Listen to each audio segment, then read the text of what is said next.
New tonight, a New Jersey mom feeling the heat. And you can tell by her tan. She's facing charges of child endangerment, accused of taking her 5-year-old daughter into a tanning booth. Now, that's in violation of New Jersey state law. The child does have a sunburn, but mom claims that she got it outside. Let's dig into the story a little bit more. We have psychologist Dr. Deborah Day in-house right now to talk about this story. Dr. Day, you don't have to be a doctor to be really disturbed by seeing what this mother allegedly did to her child. What are your first thoughts when you hear this? My first thoughts are children are getting younger and younger and exposed to these really adult issues that are controversial even for adults. Well, obviously there's a physical danger. We know tanning for anyone under 14 is illegal in New Jersey, but there's, like you said, the psychological danger too.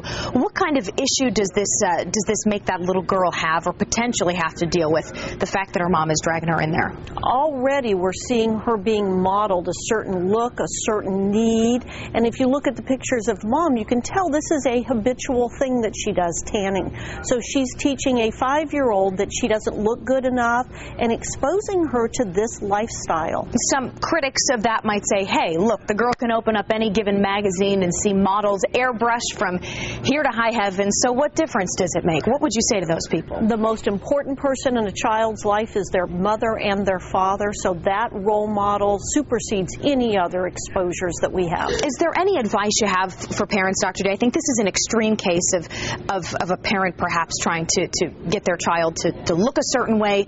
What would you tell a parent in order to keep their child in the right mindset, to think highly of themselves? One of the things we have to do is allow children to be themselves, whatever that is, and build up their self-esteem, find their strengths and build on that, not find their weaknesses and build on those. How do you do that, though, in a world where, you know, we have toddlers in tiaras, we have girls as young as 2 and 3 years old being brought up in a culture to tell them that all that matters is what's on the outside? It takes a lot more work today than it used to take, but we as parents need to do that. We need to spend time with our children, we need to educate them, and we have to build that internal strength. Is it a matter of, saying something positive every day to that child? Not only every day, but multiple times during the day. Children need to know that their parents are there and love them and support what they're doing. Okay. It's like you said, they look to their parents before anyone else. Anyone else. It is parents first. Okay. Dr. Day, thank you very much. You're welcome.